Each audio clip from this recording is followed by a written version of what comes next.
Coming up next on Tech News Today, Mark Zuckerberg goes to court over Oculus technology. Google and LG have a duo of new smartwatches right around the corner. Flying cars might also be right around the corner thanks to AirBus.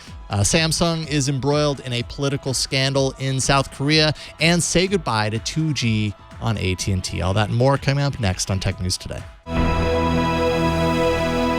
This is Twit. Bandwidth for Tech News Today is provided by CashFly at CACHEFLY.com.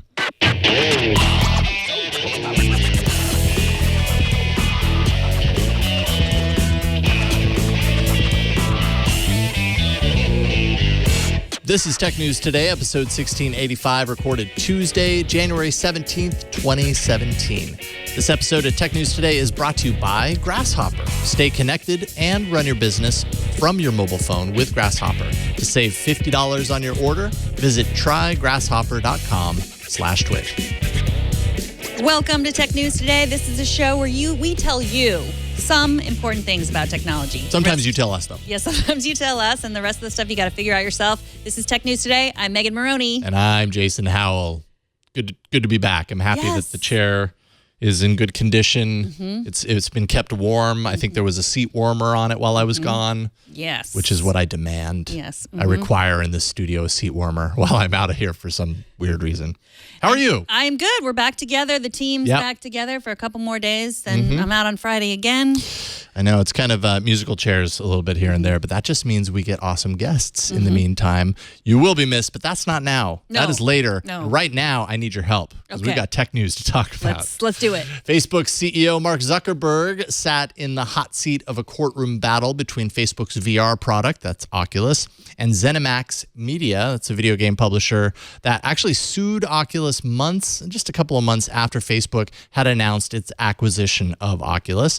ZeniMax accused Oculus of the theft of specific and critical components of the technology that resulted in the finalized Oculus Rift headset technology. Zuckerberg said Facebook is confident that Oculus products were not based in any way on ZeniMax's technology. ZeniMax, of course, publishes games like Fallout and Elder Scrolls, but apparently ZeniMax, John Carmack, had shown ZeniMax technology to Palmer Luckey, who's the founder of Oculus, in the very early days of the company. Carmack then later joined Oculus, and ZeniMax says it wasn't compensated for sharing any of that information, that some of that technology ended up inside Oculus, and we're taking you to court. Yeah, so was it a situation where, Palmer Luckey was probably 12, maybe 15 years old, and it was 13, Carmack was kind of making it out to be like, I was just helping this kid. But yeah, this is, it's a rare for Mark Zuckerberg to be in court. Or to wear a suit. Yes, or to wear a suit. Which he wore. Yes. You can follow the Twitter streams of people who were in the courtroom, which I find that's probably more amusing than if you were actually in the courtroom. Yeah, you get the juicy nuggets. So some of them was Zuckerberg. They were trying to bring up the Zuckerberg's motto, which we always bring up when we're criticizing Facebook, which is like move fast and break things, which doesn't sound very good when it's said back to you in court. But Zuckerberg said back, our new motto is build fast by building stable infrastructure, but it doesn't have quite the same ring to it. No, that sounds more like a Microsoft motto or something. Microsoft gets in there and mucks it up with a bunch of words. And Zuckerberg seemed to think that this was more a case of, where big company buys little company and then suddenly a bunch of other companies that are tangentially related come out of the woodwork to say, hey, we had a piece in this, give us a piece of the pie. It seemed to be what Mark Zuckerberg was alluding to. Obviously, we don't know exactly how much of an influence it may or may not have had. Mark Zuckerberg also got a little zing in there himself. He said, I'd never heard of ZeniMax before. Ooh. Ooh. Well, so were they being accused of wiping evidence too, Facebook or Oculus employees? I think that was some of the accusation. He denied it. So who knows? I guess we'll have to wait and see. We'll have to wait and see. A couple of little random tidbits of information, because apparently Zuckerberg also went on a tangent of, isn't VR really cool? He said, it's just a little piece of information. Originally, the purchase price was announced for Oculus at $2 billion, but apparently it was actually closer to $3 billion. thanks to incentives, retention bonuses and stuff. I already said Mark Zuckerberg wore a suit, so that's worth noting. And he said good VR isn't fully there yet. He thinks that we need 5 to 10 more years of development, solid development, before Facebook gets to where it wants to go. So Zuckerberg really seems like he's dedicated long-term. Do you think VR will last 5 to 10 years? Megan Maroney, your opinion. I think AR has a better chance at this point. Okay. Or mixed reality. That's my professional opinion on the subject. But Excellent. who knows? According to a note to developers spotted by The Guardian, prices for apps in the Apple Store are going up in the UK, India, and Turkey. In the UK, the inflated prices come as a result of the Brexit vote and a 19% fall in the British pound. An Apple spokesperson said price tiers on the App Store are set internationally based on currency exchange rates, as well as other factors, and they fluctuate over time. The price hikes will affect apps for the iPhone, the iPad, and the Mac. So new prices will roll out over the week, so in the next 7 days. So if they're not up yet, you guys buy everything now, because basically it's on sale. Yes. And really, the apps are more in line with the prices you pay now in the United States. I mean, numerically, but I mean, with the conversion, I mean, it works out to more expensive, right? Well, no, they're going to be about like $1, about what you pay for an app in the United States. Like the currency rate, you'll pay whatever pence there is to $1 now. Okay. If Brexit actually results in a 25% markup on lots of products and goods, that is going to be a pretty intense and serious affair. Yeah, I mean, they've already like the OnePlus 3 has the price has gone up. The HTC Vive, the price has gone up. It's not good news. Yeah, UK, of course, in the whole Brexit scenario, might be set to leave the EU by summer 2019. So I guess this is all ahead of time to kind of prepare for that move. But I mean, app stores do this also. I mean, taking the Brexit aspect of this out of the equation, I mean, apps have different value in different markets. They're not, and they fluctuate based on how things happen around the world. So this is just kind of part of that.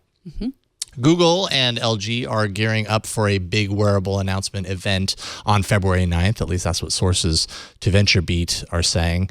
Android Wear 2.0, a big platform update, has been expected in the first part of 2017. We didn't know when, and we still don't know officially. This is all rumor at this point.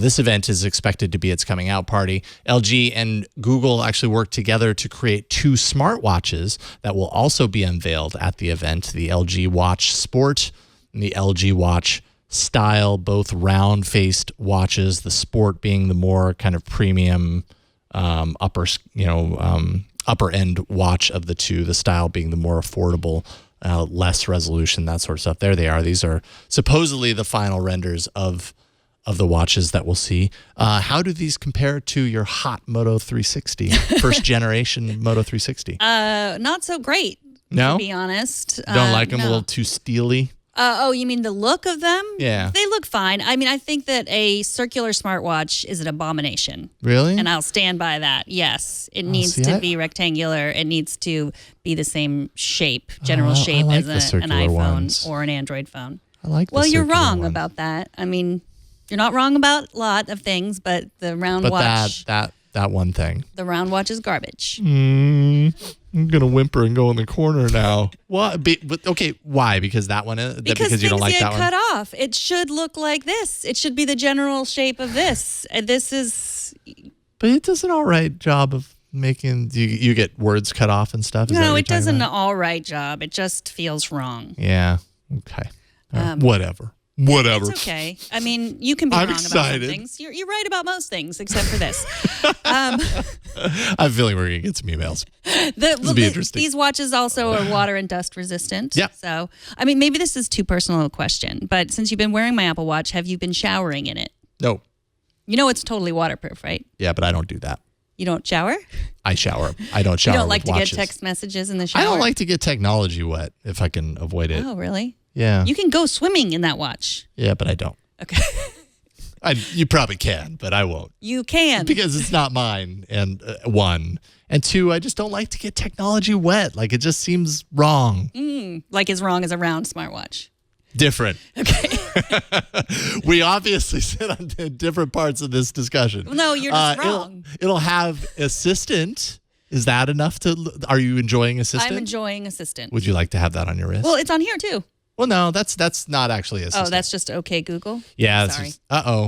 That's just more Google Now integration. Assistant's more like the AI component that can control your house and all that kind of stuff. Okay. All right. So same, but different. Okay. I suppose. Got it. Well, you know what is right, what is all right, always right? Self-flying cars and the fact that we will have them by the end of this year, at least according to the attention seekers at Airbus. At a tech conference in Munich, an executive at the European aircraft maker says they will test a single-seat flying taxi prototype in Oregon by the end of 2017.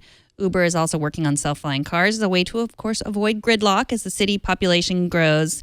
I don't know. I will believe it when I see it. A lot of times flying cars are just planes that they've done something to say flying cars because it sounds better than a small plane. Yeah, if it doesn't look like a car with like jet flames coming out of the back that make the car go in the sky, then it's not really a flying car. It's just a really small plane. That's kind of how I feel about it. Yeah, I want to go where we don't need roads. Don't get me wrong. I do want to go. Agreed. I do want to go there. An Airbus has been working on autonomous planes for about a year. Yeah, Project Vahana, apparently. They've been developing this test and refine the prototype for air transport like this anyways. Autonomous vertical takeoff and landing. So maybe at some point, maybe this leads to the car with the tires that go and then we have flying cars that I can get behind. Until then, really, when are we going to see these like flying through the sky, like flying cars on a regular basis? Is that actually sooner than I think it is? Because that seems like true science fiction many years down the line. Mm-hmm. But I guess you got to start somewhere. Burke really needs us to know something so badly that he wrote on his coffee cup, which means he's desperate. Whee! Whee! Oh, no, it's his wheels. Wheels. Wheels, which I think is what you were talking about. They both work to me, as far as I'm concerned. Yes, and this show is not supported by Starbucks. Unless you count the fact that he's been drinking Starbucks and helping us out here. So. Yeah, and if he didn't, we might not be able to read words on the screen. Like these words. Twitter's Vine has been waiting to die on the vine. Get it? Since last October when it was announced to be going away. That day has come, as today is the final day for the 6-second video service. Users can snag all of their Vines from the site for posterity if they choose. The Vine app will turn magically by way of an app update into Vine Camera, allowing users to continue shooting 6-second masterpieces to upload to any service they choose, including Twitter. I mean, I think it's directly integrated with Twitter, but you can download it and then do whatever you want. Like this masterpiece of me trying to juggle at my desk. It's so beautiful. I mean, I did some real journalism this afternoon by testing the Vine camera, and it was beautiful. It was super easy. You could even edit it, which I did not because I. Why would you edit this? I know. Why would you edit this? Especially, it's got that dollhouse that you accidentally ordered on Amazon in there too. I still haven't put it together, but I plan to because I accidentally ordered it on Amazon. I did not actually. So, I mean, I guess I get that like the Vine was a big community and there are Vine stars that have since moved on to Instagram or other places. But to me, it's like all I ever used it for was to be able to take those 6-second videos. And now I can do that. But I can also do that in so many other ways. Totally. Well, it's like, in Twitter has a built-in feature now that loops any video that's less than 6.5 seconds. So really what Twitter has done is kind of integrated Vine, most of the important stuff that people liked from Vine into regular Twitter functionality by way of this 6-second app. So you kind of get it. I guess what's lacking there is a specific community dedicated to the 6-second format. But many of those people have moved on anyways. That was like a launch pad, a starting point for so many creators. And now they're, creating in other ways. So now, instead you can record 6-second videos of people juggling. Right. And I encourage you to keep the internet weird. That's what I said when we heard Vine was ending. I want you to send us your Vine camera or your 3-second looping videos of you watching TNT. Ooh. Yeah, we haven't asked for a Vine of how I watch TNT, but you have to post to Twitter. So it still works because that's where we usually look for them. Did I say 7 seconds? 3 Close. seconds. Whatever. Three is about all we need. Loop, 3 seconds, that's fine. Keep it weird by doing 3 seconds instead Yeah, of 6. totally. Buck the trend. Coming up, the hits keep coming for Samsung. We'll talk all about that with Elise Hu from NPR. But first, let's take a minute to thank Grasshopper, the sponsor of this episode. Grasshopper is a virtual phone system designed for entrepreneurs, possibly like you. Grasshopper works just like a traditional phone system, but requires no hardware purchase or software installation because you already have what you need. With their iOS and Android app, callers can reach you wherever you are on the mobile phone that you have in your pocket. Grasshopper allows you to keep your existing number so you can maintain your brand. When you make a call, your client's going to see your Grasshopper caller ID instead of your personal phone number, even though you're calling from your phone with a different number. They're going to see the right one that represents your business. Simply select a toll-free or local number, record a custom greeting, and add multiple extensions for your business. Toll-free numbers are actually great for marketing and make your business sound even more professional.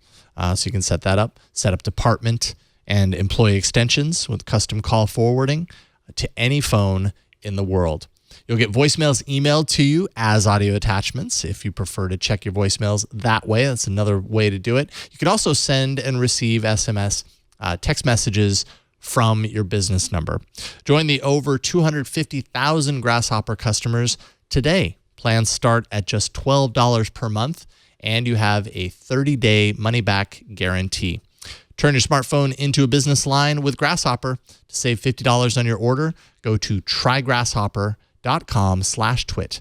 That's trygrasshopper.com/twit. And we thank Grasshopper for their support. As we told you yesterday, prosecutors have called for the arrest of J.Y. Lee, acting head of Samsung. Joining us from South Korea, where she's been reporting on this corruption scandal, is Elise Hu from NPR. Welcome back to the show, Elise. Happy to be here. It's great to see y'all. So first, let's talk about what the accusations are against Lee. There are 3 charges tied to this request for his arrest. It's bribery, embezzlement, and perjury. And it all has to do with this giant political scandal that's been going on in Korea since, last October or November or so. And so we have been watching these events unfold. They have led to these record-sized protests in the streets, and they've also led to the impeachment in December of the president. The president hasn't been removed yet, but there is an impeachment trial going on in which a constitutional court will decide whether she's going to be removed. The specific charges against J.Y. Lee have to do with payoffs, essentially what Samsung paid the government in order to get something in return. And it wasn't really the government directly. We should specify that. We're talking about a close confidant of Park Geun-hye's, the president, who set up these mysterious nonprofit foundations that didn't really do anything. But Samsung, according to prosecutors, directed $36 million to these nonprofits, including almost $1 million for a dressage horse, because the confidant's daughter is a dressage champ. I did not make this up. So this was all in the spirit to, we assume Samsung eventually got some benefit from this horse, etc. Well, right. The prosecutors allege that what Samsung wanted was a particular favor, which was support for a 2015 merger between 2 of its affiliates.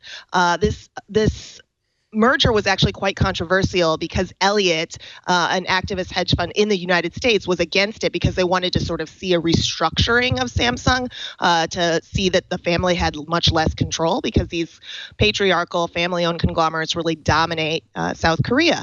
But one of the biggest shareholders in making this decision was actually the South Korean government pension fund, and so the pension fund did support the merger, which helped it pass. And so there's a lot of questions around who asked for what, whether the money made a difference. We know that there were 3 meetings between E.J. Young, who's J.Y. Lee, and President Park, who is now impeached, within the last few years. And we don't know what was happening between the 2 of them.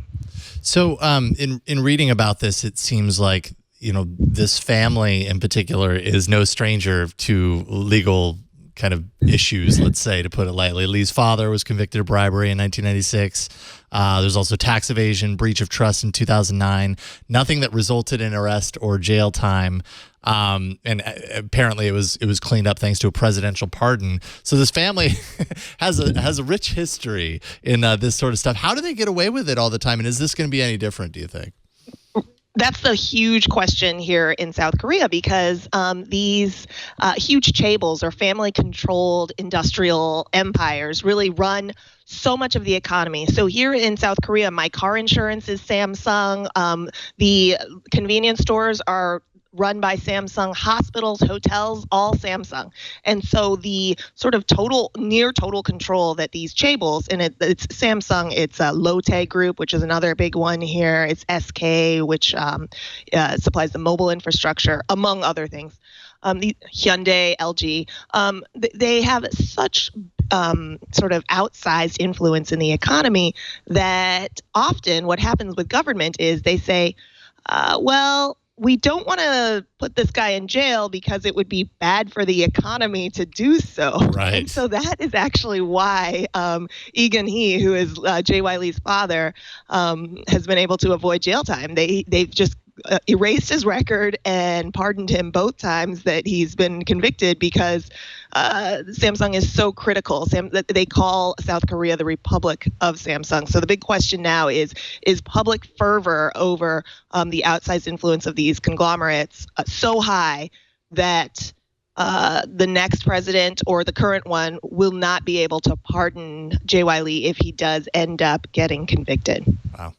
So when we talk about Samsung, I mean, what you're saying is it's a lot more than just, the Note 7 fiasco. Why is this a particularly difficult time for Samsung as a company for this to happen to them? Well, Samsung will argue that they're fine, essentially, like that the deputies under J.Y. Lee are running the company day to day and that everything should be okay because he's only bringing in sort of brought in for the big decisions. And they're also questioning whether he should even be arrested at all. So they're questioning the merits of the request for J.Y. Lee's arrest. But yeah, you bring up the Galaxy Note 7. We are expecting, as you all know, the results of Samsung's internal investigation on what went wrong there, within the next week or a couple of weeks or so. So all of this is sort of an unfortunate confluence of events, just as J.Y. Lee was supposed to be set up as the successor to his father, who has been incapacitated in a hospital for almost 3 years now.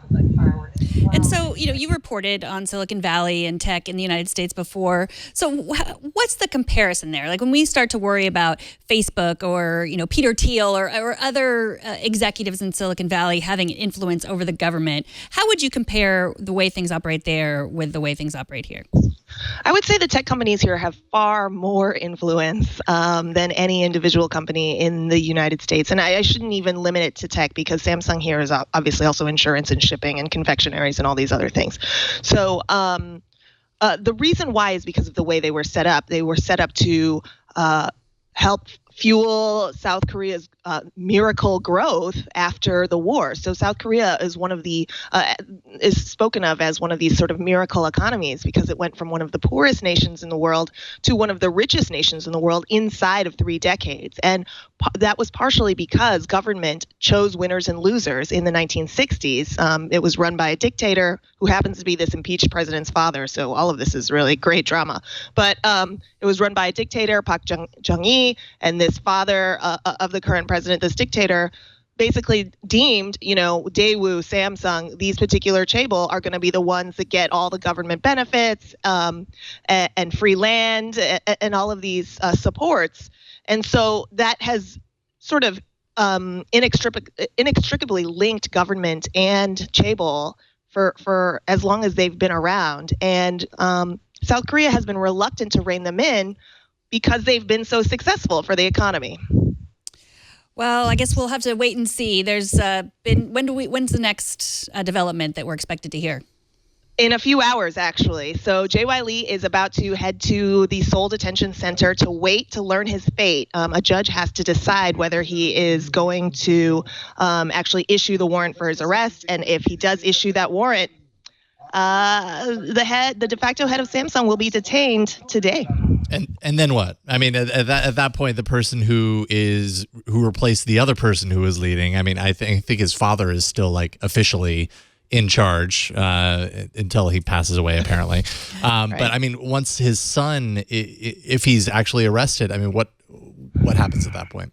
Samsung hasn't told us of a succession plan. You know, as y'all know, Samsung's has been famously closed and tight about its media relations and what it shares. And so it's kind of an open question who's going to run the company day to day, who they're going to name. And maybe they'll just leave J.Y. Lee in charge, at least in title, hoping that his lawyers will help keep him out of jail. Right.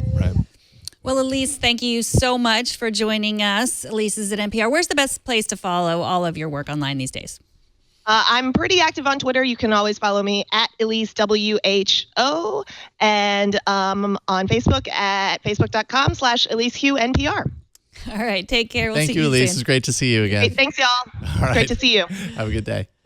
Floyd Johnson writes into TNT at twit.tv to say, basically just ask us a simple question. Say, how weird did it get for each of you to use the other's smartphone technology? I think obviously referring to the fact that for now, a little more than a week, we have traded phones. We are 1 week out of 4 into the grand switch, the Twit switch experience. Has it been weird to be on Android for you? Pretty weird, Floyd Johnson. Pretty weird. I love it and I hate it. Yeah. It's just I'm just uncomfortable with it. I want my iPhone back. Is it just difficult to change, and that's kind of the end of the story? Like, you're used to one thing, you have a new thing. It's only been a week. I mean, a week isn't a very long time to completely upend and change, how you compute on a daily basis with possibly the technology that you use the very most. Do you think it's just like it's changed and it's different, therefore I want what I'm used to back? Yes. Yeah. I'm not blaming Android. It's not you, Android. It's me. I'm just not comfortable with it. And it's made me think about how attached I am to my technology, and maybe it's a good thing to get a little bit of space. Yeah, right. Because I mean, it becomes this thing of, part of ourselves, or this thing that we just infatuated with in a way that I don't think is healthy. So it's good.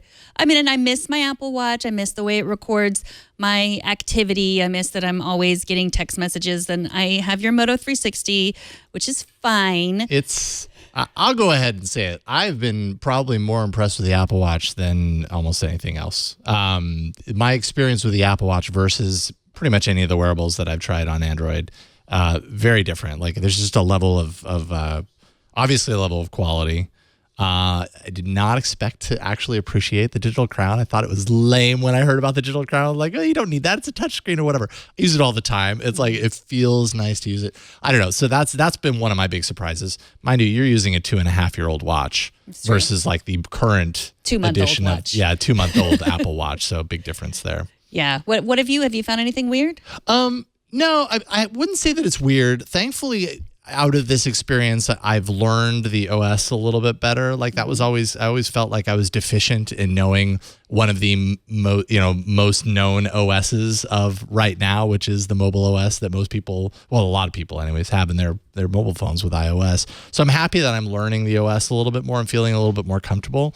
It's just kind of, from the Android perspective, just kind of a general sense of like boredom, if that makes any sense. I feel like with Android, for better or worse, and I'm sure this is appealing to some people and not at all to other people, but I feel like there's more for me to get into the OS on a regular basis, more reason for me to kind of like tweak it or customize it or whatever. It's a strength of Android.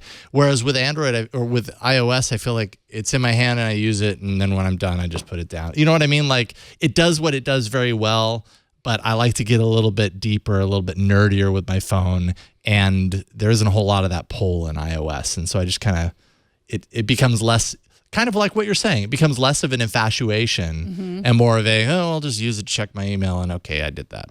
You know what I mean? Yeah. I'm experimenting with some widgets.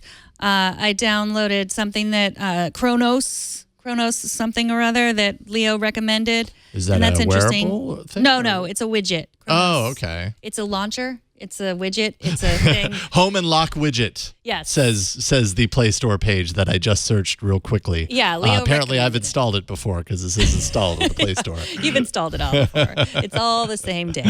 And as I've said before, I am enjoying Android Auto, which is just an app. My car isn't Android Auto compatible, but it's just something that appears on my phone when it connects to my car via Bluetooth. And it makes it easier to see things, and it reminds me that I shouldn't be touching my phone while I'm driving. And it's nice because it connects and recognizes your car's Bluetooth, automatically launches that interface, kind of pulls a little bit of the the reason for you to touch and fiddle with your phone while you're driving, even though you shouldn't. Kind of removes that from the equation a little bit and gives you more of that car interface.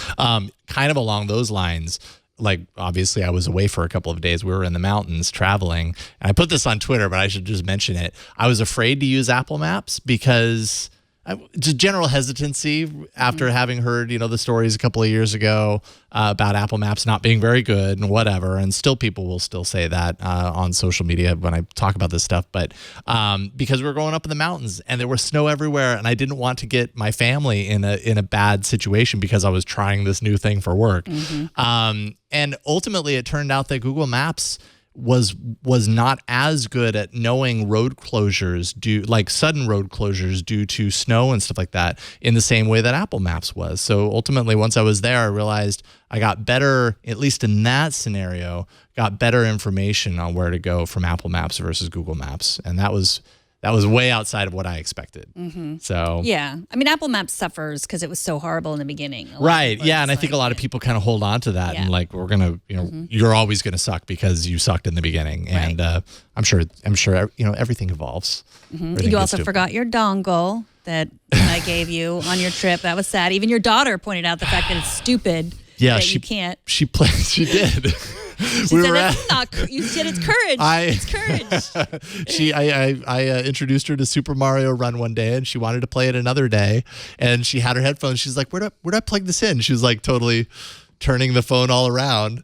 I was like, "Well, it doesn't have a headphone jack. It has a thing, and I forgot the thing, so you can't plug it in." And she's like, "Well, that's stupid. Your phone does." I'm like, "Yes, exactly." Yep. Courage. From the mouths I need to of remember babes. that. Exactly, yeah. TNT's fan of the day is Larry Greenup on Twitter, who said, "This is how I watch TNT on my flight back from Africa. This show and some of the other Twitch shows saved me from boredom." I am so glad we saved you from boredom, Larry. Thank you for watching. Show us how you watch or listen to TNT. Record a video. Take a picture of yourself or your setup. Post it on Instagram, Google+, Twitter, or Facebook. Use the hashtag HowIWatchTNT. We will find it. All right, most people will admit that Apple's original iPhone changed things, at least to some extent. It was a big deal for the mobile phone world, caused monumental shifts in the industry as a result that we're still, kind of recognizing today in the way the whole market is.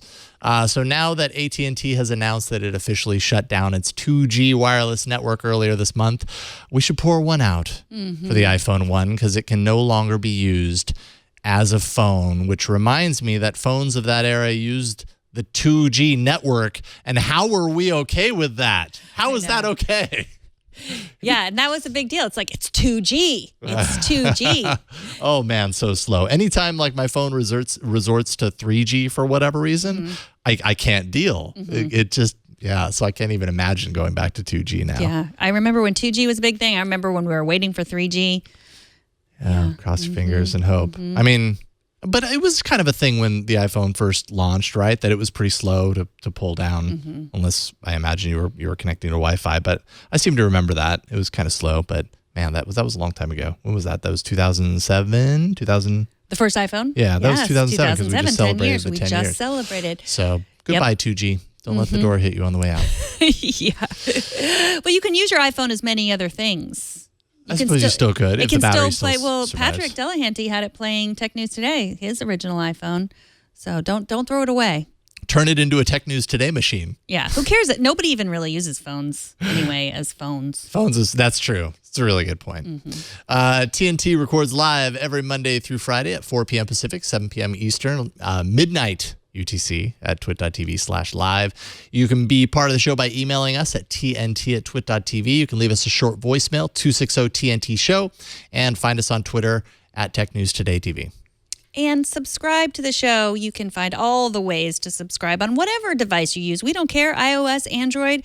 It's a personal choice. I understand that now. Go to twit.tv/TNT. And if you want to tweet at me, I'm at Megan Maroney. I'm at Jason Howell on Twitter. Thanks to our technical director, of course, Brian. Thanks to Burke for helping out here at the studio. That is his camera. It looks like a desk. Burke looks a lot like a desk, but I promise you he's about there. gift horses and what was it? What was it? Oh, that's right. It was a gift horse. No big deal. Thank you, Burke, for that.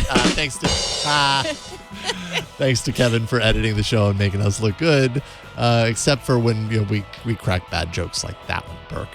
And thanks for talking tech with us today. We'll see y'all tomorrow. Bye, everybody.